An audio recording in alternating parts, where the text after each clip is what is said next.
All right, so we got Ryan here from West Coast Customs, and we are in beautiful Las Vegas. It's a beautiful day, and we're going to start with a few questions.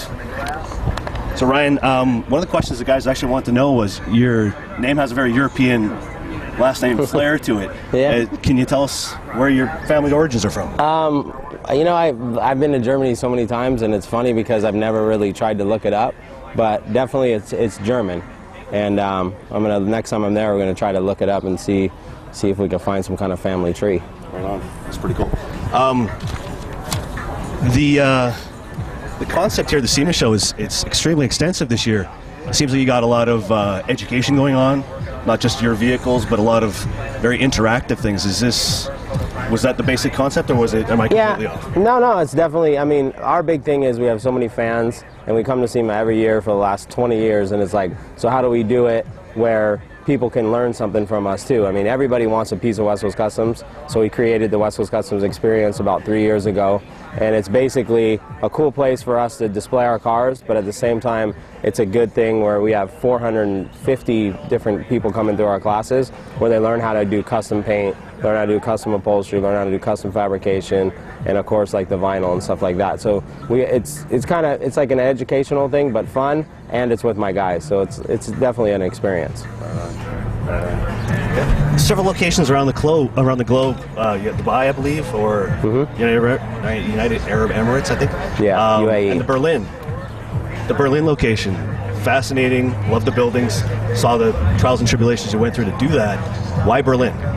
I mean, I've traveled to Germany so many times, and it's like, for me, Berlin, I just feel like fits the brand, you know? It's like our brand started from nothing. We started from the streets, graffiti, hip-hop, you know, all that feel, and that's definitely, to me, that's Berlin.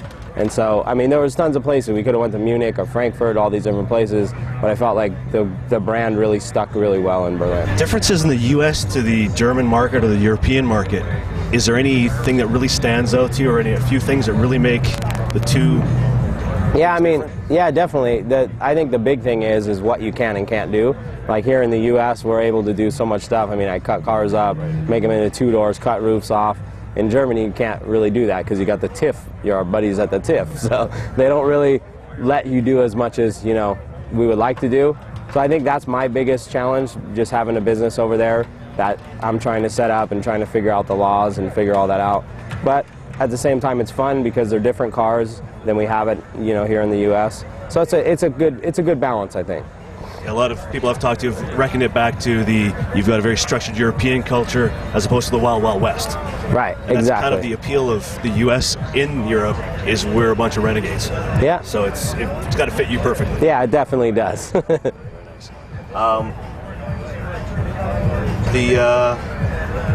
first European or German car that you may have been interested in, owned, or fell in love with? I think it's always been for me the Mercedes. Just because that car is so beautiful, and there's like, what do you do to a Mercedes? Well, I took a Mercedes S-Class, cut it up, and turned it into a two-door S-Class. So it's like we did, you know, I just always have liked those cars. I mean, anything really European to me, we always like, and it's different, especially going over there and like having, you know, one of the cool things is like the VW stuff over there is way different than over here. I mean, for me, I love it all. I mean, anything we can do to make things different, that's what we love. What is your actual daily driver? The guys really want to know what you're getting around in. Right now, my daily driver is, we have a Mercedes R-Class for the kids and everything, which is a cool, you know, I think a family car. And then the other car that I love to drive is a 50 Merc that I just got done building. So it's kind of variety of the muscle car and then your European car. So I love the best of both worlds. In the next 2 years, short look into the future, are you looking at any of the expanding markets like China, or I mean, the very large VIP scene going on over in the whole Asian market there? Yeah, I mean, definitely I think that the Asian market is blowing up pretty quick for us. We have a franchise that's opening up in Tokyo, which is going to be good for us. Of course, we have the one in Dubai. We have the one in Malaysia, which is doing really, really well for us. We have one in Russia that's going to open up this year also, and then Mexico City's done really well too. Oh, really? So, I mean, I'm looking to go, hopefully we can go to China, since now the laws have, you know, stretched out and let people be able to do customization over there, so I think that'll be fun for us. Maybe Australia and some other places like that. I mean, really, wherever they want to take us, we're going to go. Just as a, how many guys do you have working for you globally? Have you ever done a count? I've never done a count.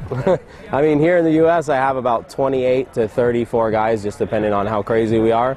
And then over there, I mean, they're definitely a lot smaller scale. So they probably in each one of my shops, probably got 10 guys. So, I mean, over 100 people. Right. Yeah, it's pretty crazy.